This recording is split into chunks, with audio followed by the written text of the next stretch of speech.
అంటే you can answer if you want to. Yeah! But మరి ఒక్కటేసారి అంటే you are answering like okay. This is like a rebirth kind of అన్న వేలో మాట్లాడుతున్నారు. సో, అంటే అలాగ మళ్ళీ ఒక ఒక రీబర్త్ అంటే మమ్మల్ని మీరే మళ్ళీ ఇలా ఒక ఎలివేట్ చేసుకోవడానికి గాని, లేదంటే మాట్లాడే విధానం గాని, లేదంటే హ్మ్. ఇవన్నీ కూడా ఆలోచించుకోవాల్సిన స్థాయి అనే ఒక పొజిషన్‌లో ఉన్నారంటే, అంటే were you so down? I was. Okay. ఒకటి ah, I really don't want to blame anybody. ఇప్పుడేదన్నా అయినా సరే నా చేతకానితనం అనుకుంటా, నేను చేయలేకపోయా అనుకుంటా తప్ప, ఎవరో ఏదో చేశారని నేనెప్పుడు ఎవరిని బ్లేమ్ చేయను. దెర్ ఆర్ టైమ్స్ ఇండస్ట్రీ మీద కోపం, ఎందుకు మాకెందుకు రాదు, మేమెందుకు చేయొద్దు. అక్కడ నన్నే బ్లేమ్ చేస్తాను. నేను ధైర్యంగా ముందుకు రాలేదనుకుంటాను.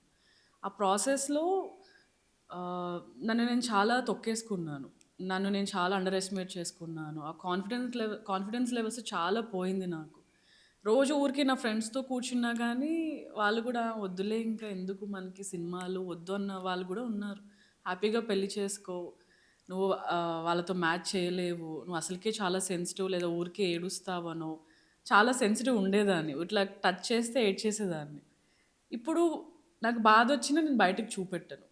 ఏదన్నా ఉన్నా ఆహ్, ఏడవాల్సిన అవసరం లేదని అనిపిస్తది నాకు. అంటే మనం కష్టపడి ఏదన్నా చేస్తున్నప్పుడు, ఆ స్థాయికి ఆ సక్సెస్ వచ్చినప్పుడు ఇవన్నీ చాలా చిన్నగా కనిపిస్తాయి.